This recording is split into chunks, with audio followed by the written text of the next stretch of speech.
السلام علیکم ورحمت الله وبرکاته. د دوستۍ حق ادا کول تاسو له دې قصې څخه زده کوي. ابراهیم علیه السلام کله چې قوم په اور کې واچو، د اور دومره شدت او دومره حرارت زیات او دومره زیات خس خاشاک جمع کړي چې د اور 40 ورځې ادامه ومومله.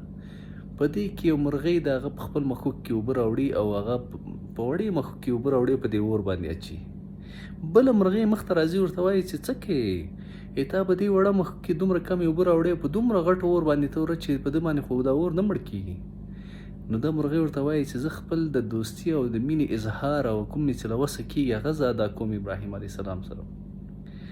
زه خپله مینه او دوستي په همدغه باندې زه اظهاروم. زه پوهېږم چې ما په دې دومره کې کم مښوکه کې چې دومره کې کمې اوبه راوړم دا اور پرې نه مړ کېږي، خو لیکن زه د دوستي اظهار په دې باندې کومه.